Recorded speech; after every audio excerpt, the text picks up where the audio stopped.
انسان کی فطرت میں ہے کہ ہر انسان کامیابی کو پسند کرتا ہے، چھوٹے بچے سے لے کر جوان تک اور جوان سے لے کے بوڑھے تک ہر انسان اس تقاضے میں رہتا ہے کہ میں کامیاب ہو جاؤں، سکسیسفل ہو جاؤں۔ لیکن مسئلہ یہاں پیدا ہوتا ہے کہ وہ غلط چیزوں کو کامیابی سمجھتا ہے اور ان کے پیچھے پوری تقاضا کر دیتا ہے، اپنی ساری انرجی لگا دیتا ہے۔ لیکن اسے کب پتہ چلتا ہے؟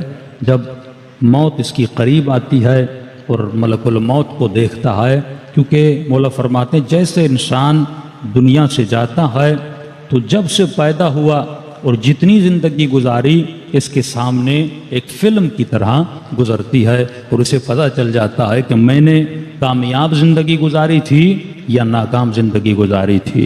تو سوال یہ ہے کہ یہ جو سوچ اس کے ذہن میں آتی ہے، یہ سوچ کہاں سے آ رہی ہے؟ اصل یہ چیز ہے جو آپ کو سمجھنی ہے، یعنی جو میں کر رہا ہوں یا جسے کامیابی سمجھ رہا ہوں، ظاہر ہے کسی نے بتایا تو نہیں ہے، یہ چیزیں میرے ذہن میں آتی ہیں اور مجھے وہ کام کرواتی ہیں۔ تو سوچنا یہ ہے کہ یہ جو فکر میرے ذہن میں آ رہی ہے، کیا یہ فکر الہی ہے یا یہ فکر شیطانی ہے؟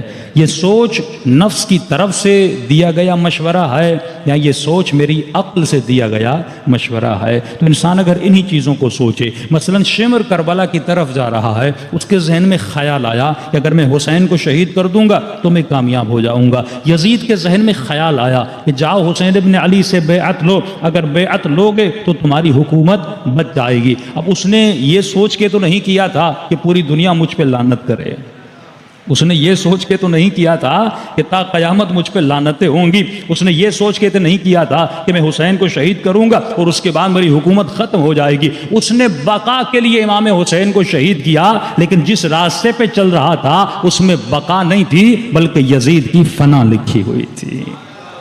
تو یہ چیز انسان کو سمجھنی ہے۔ اسی طرح ابن سعد جا رہا تھا، اس زمانے میں رے کی حکومت کا بڑا شوشہ تھا۔ رے کی گندم کی مثال اس لیے دی جاتی ہے جو امام حسین نے دی، وہ اس لیے دی جاتی ہے کیونکہ اس زمانے میں سب سے زیادہ جو گندم کہیں پہ جاتی تھی اور بہت لذیذ گندم تھی وہ رے کی گندم تھی، تو اس لیے امام نے کہا تجھے رے کی گندم کا دانہ بھی نصیب نہیں ہوگا۔ یعنی امام اسے سمجھا رہے تھے کہ جس سوچ پہ تو چل رہا ہے اس سوچ میں کامیابی نہیں آئے، اس سوچ میں ناکامی آئے۔ اب خطرے کی گھنٹی میرے لیے بج جاتی ہے کہ کہیں ایسا تو نہیں میں بھی ایک سوچ کو فالو کر رہا ہوں اور مجھے مرتے وقت پتا چلے کہ جو میری سوچ تھی وہ غلط تھی۔ کئی نوح خان، کئی مجلس پڑھنے والے، کئی پیغام پھیلانے والے، کئی عزادار ماتم کرنے والے، کئی ایسا تو نہیں جو عمل میں عبادت سمجھ کے کر رہا ہوں وہ عبادت نہ ہو بلکہ میرے نفس کے اندر کی آواز ہو۔ میں چھوٹی سی آپ کی زندہ مثالیں دیتا ہوں۔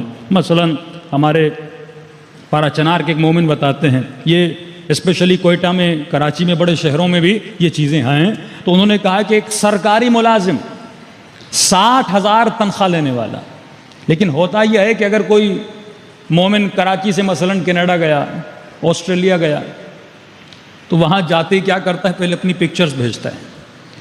انگلینڈ چلا گیا تو سینٹرل لنڈن میں جاتا ہے، 4 پکچرز نکال کے بھیج دیتا ہے، کبھی گاڑی میں گھوم رہا ہے، کبھی کیا کر رہا ہے۔ اب یہ جوان جو کراچی میں بیٹھا ہے یہ بیچارہ وہ چیزیں دیکھتا ہے، کہتے ہیں میری زندگی تو بیکار ہے، اصل مزے تو وہ کر رہا ہے۔ اب وہ پکچرز نہیں بھیجتا جو مزدوری کر رہا ہے، وہاں پہ پیزا ڈیلیوری کا کام کر رہا ہے، وہاں پہ یہاں کسی لائبریری میں کام کر رہا ہے، وہاں پہ کوئی ٹیکسی ڈرائیور بنا ہوا ہے۔ اب ظاہر ہے کیونکہ پاؤنڈ کی ویلیو ہے، ڈالر کی ویلیو ہے، پاکستان آتا ہے تو لوگ تو سمجھتے ہیں کہ صاحب وہاں پہ کوئی بہت بڑا کام کر رہے ہیں۔ بالکل ٹیلنٹڈ جو لوگ ہیں، جو کریم ہے، وہ زیادہ تر کینیڈا میں ہے، لیکن یورپ میں جتنے بھی لوگ ہیں یہ بیچارے وہاں پہ جا کے مزدوری کرتے ہیں، آسٹریلیا میں جا کے مزدوری کرتے ہیں، یا اسی طرح لوگ سعودی میں جا کے کام کرتے ہیں، وہاں پہ جا کے چپڑاسی کا کام کرتے ہیں، لیکن یہاں پہ سیٹ بن کے گھومتے ہیں، کیونکہ آج سیٹ بننا پیسے کے ذریعے سے آ گیا ہے۔ اچھی گاڑی لے لیتے ہیں، اچھا لباس پہن لیتے ہیں تو لوگ سمجھتے پتہ نہیں وہاں پہ کیا ہے۔ تو یہی چیزیں غلط سوچ جب ان لوگوں کے ذہنوں میں پیدا کی، وہ بھی گنہگار ہے جو اس جوان کے ذہن میں ایسا خیال پیدا کر رہا ہے۔ تو کہتے ہیں مولانا 60,000 سرکاری ہاسپٹل میں تنخواہ لینے والا، لیکن اس کے ذہن میں کریز بن چکا کہ اگر کامیابی ہے تو پتہ نہیں آسٹریلیا میں ہے، کامیابی ہے تو میں وہاں پہنچوں گا تو میری دنیا بن جائے گی، جیسے ہر میری مشکل کی جو جڑ ہے وہ آسٹریلیا ہے۔ میری مشکل کے مسائل کا حل کینیڈا ہے، امریکہ ہے، میں وہاں جاؤں گا تو کامیاب ہو جاؤں گا۔ اب اس نے جاب کو بھی چھوڑا، اس نے نوکری کو بھی چھوڑا، یہاں سے پتہ نہیں ملیشیا کی طرف جاتے ہیں، وہاں پہ کشتیوں پہ سوار ہوا اور گاؤں میں پتہ چلا کشتی میں ڈوب کر مر گیا، پیچھے بچوں کو بھی یتیم کر دیا، مائیں بہنوں کو بھی ایسے چھوڑ دیا، تو خسرت دنیا والآخرہ۔ اب یہ تصور کریں، جب یہ شخص اس کشتی سے پانی میں گرا ہوگا اور جب ڈوب رہا ہوگا تب اس کو احساس ہوا یہ جو خیال جس کو میں نے فالو کیا تھا یہ خیال نفس تھا، خیال عقل نہیں تھا۔ تو اگر انسان معرفت النفس کا علم نہ رکھے اس کی دنیا بھی تباہ ہو جاتی ہے، اس کی آخرت بھی تباہ و برباد ہو جاتی ہے۔ صلوات پڑھیں محمد و آل محمد۔